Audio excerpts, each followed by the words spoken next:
E agora a gente vai a Brasília porque pessoas que são alvos dos pedidos para quebra de sigilo pela CPI da pandemia seguem recorrendo ao Supremo Tribunal Federal para tentar reverter as decisões da comissão. Cássio Zeyman. Evandro, os pedidos feitos pela CPI da pandemia envolvem, então, quebras de sigilo bancário, fiscal, telefônico e de mensagens na internet. E entre esses alvos estão políticos, empresários e até representantes de laboratórios farmacêuticos. A Tainá Farfan, então, tem os detalhes para a gente sobre esses recursos que foram apresentados no Supremo Tribunal Federal. Tainá. Oi, Cássio. Pois é, desde o início da CPI da pandemia, diversos depoentes ou possíveis investigados pela CPI têm recorrido ao Supremo Tribunal Federal para tentar impedir as quebras de sigilo que são aprovadas em requerimentos pela comissão, ou também tentar impedir que elas tenham que ir até a CPI, até o Senado, para poder prestar esses depoimentos.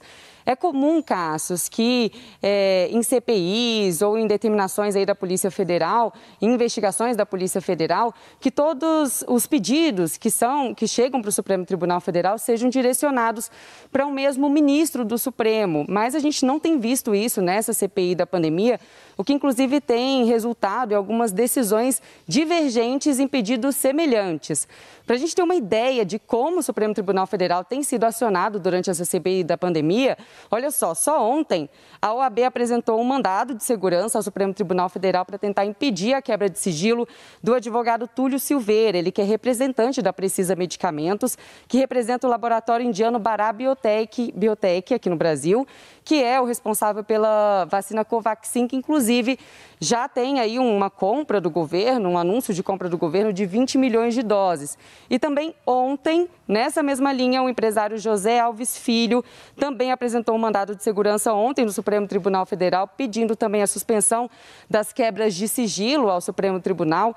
Ele, no caso, ele é sócio do laboratório Vitamedic de Anápolis, que em abril foi proibido pela Anvisa de fabricar diversos medicamentos, entre eles a ivermectina, que é um medicamento aí que comprovadamente não tem uma eficácia comprovada contra a Covid-19. E ontem mesmo, também no Supremo, o ministro Dias Toffoli suspendeu as quebras de sigilo do advogado Zoser Hardman, ele que é ex-assessor de Eduardo Pazuello. Ainda falando sobre o Supremo Tribunal Federal, eu destaco ainda que depois que a Advocacia Geral da União recorreu ao Supremo sobre a decisão de manter as quebras de sigilo do ex-ministro da Saúde, Eduardo Pazuello, a Advocacia do Senado se manifestou ontem ao Supremo, pedindo que o Supremo mantenha essa decisão de continuar, permitir as quebras de sigilo do ex-ministro da Saúde, Eduardo Pazuello, porque há, segundo a Advocacia do Senado, evidências de que o ex-ministro está aí relacionado a fatos investigados pela Comissão Parlamentar de Inquérito. Eu volto com vocês.